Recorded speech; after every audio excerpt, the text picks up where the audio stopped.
की लोकांनी आमच्या भागात ठरवलेलं आहे पक्षभिक्ष बाजूला ठेवू आणि सगळे शेतकरी शेतमजूर म्हणून एकत्र येऊन गावागावात प्रचंड प्रतिसाद आम्हाला मिळतोय। एक्झिस्टिंग लोक जे आहेत सध्याचे विद्यमान लोकप्रतिनिधी त्यांच्या पायाखालची वाळू सरकलेली आहे। गावगाडा आता पेटलेला आहे की रविकांत तुपकरला खासदार करण्यासाठीची नाहीये, गावगाडा वाचवण्याची लढाई आमची। आमदार खासदार होणं काही मोठी गोष्ट नाही, कोणत्याही पक्षात जाऊन मागच्या दारानं तर आम्हाला ते कधी होता येईल। देवेंद्र भोयरांना तर मीच संघटनेत आणलं, त्यांना पण लोकांनी वर्गणी करून आमदार केलं।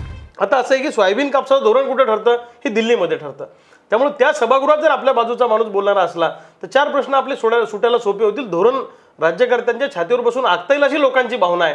आणि मी तुम्हाला सांगतो की लोकांनी आमच्या भागात ठरवलेलं आहे पक्षभिक्ष बाजूला ठेवू आणि सगळे शेतकरी शेतमजूर म्हणून एकत्र येऊ, तरुण म्हणून एकत्र येऊ असा नारा लोकांनी दिलाय।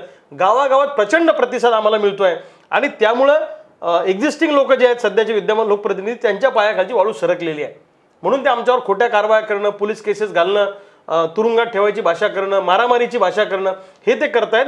कारण गावगाडा आता पेटलेला आहे आणि आमची जी लढाई आहे की रविकांत तुपकरला खासदार करण्यासाठीची नाहीये, गावगाडा वाचवण्याची लढाई आमची आहे।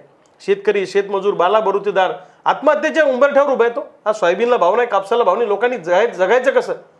आमदार खासदार होणं काही मोठी गोष्ट नाही, कोणत्याही पक्षात जाऊन मागच्या दारानं तर आम्हाला ते कधी होता येईल, परंतु चळवळ टिकली पाहिजे आणि चळवळ टिकता टिकता सभागृहात जर सहजपणे आपल्याला जाता आलं तर ते सोपं होईल।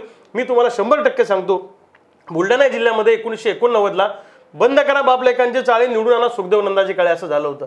ज्यांच्या अंगावर कपडे नाही व्यवस्थित त्यांना लोकांनी वर्गणी करून 1989ला वासनिक साहेबांना पाडून खासदार केल्याचा इतिहास आहे। सुदाम काका देशमुख आपल्या अमरावतीचे, त्यांना लोकांनी 1 वोट 1 नोट 1 रुपया जमा करून खासदार केलं। राजू शेट्टींना खासदार केलं, बच्चूभाऊ कडूंना खासदार केलं, देवेंद्र भोयरांना तर मीच संघटनेत आणलं, त्यांना पण लोकांनी वर्गणी करून आमदार केलं। अशी अनेक उदाहरणं महाराष्ट्रामधले सांगता येतील। तेवढं लोकांनी जर एखादी निवडणूक मनावर घेतली तर भल्या भल्यांचा लोक पराभव करू शकतात, हे मला याच्यावर विश्वास आहे। बुलढाणा जिल्ह्यात तर तसंच वातावरण यावर्षी आहे।